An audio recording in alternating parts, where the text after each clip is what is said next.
Et ce jour, nous fêtons Saint-Éloi, évêque de Lyon. Nous fêtons Saint-Léonce, évêque de Fréjus, Aéry de Verdôme, Saint-Florence, Saint-Hidalbert,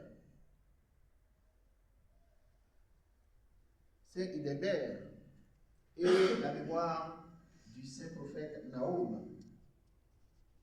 Que leur prière nous soit au rempart. Amen. Mes bien-aimés dans le Seigneur, l'évangile du jour nous convie à être en éveil.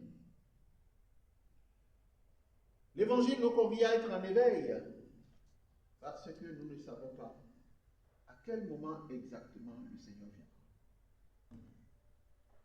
Les écrits apocalyptiques nous disent qu'il y aura des moments tumultueux.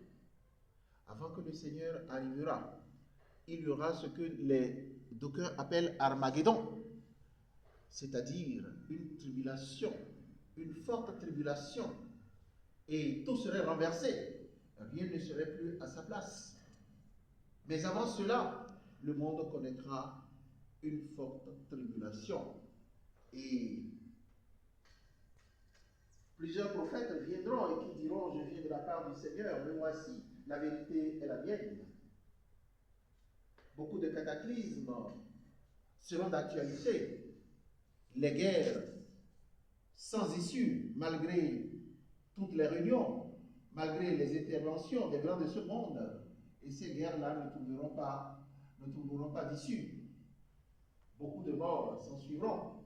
Il y aura la famine, il y aura toutes sortes de difficultés. Les enfants vont se tuer les pères ne reconnaîtront plus leurs enfants, les pères répudieront leur épouse, et votre vis-à-vis sera violent envers vous, et personne n'entendra plus la parole de l'autre, une incompréhension totale, comme exactement en Babylone, quand les hommes ont décidé de monter vers Dieu, parce qu'ils se sont questionnés, et ils se sont rendus compte qu'il y a un être suprême, il y a quelqu'un, un être qui est au-dessus de tout, et qui est au début de la création, et qui est au début de ce mystère.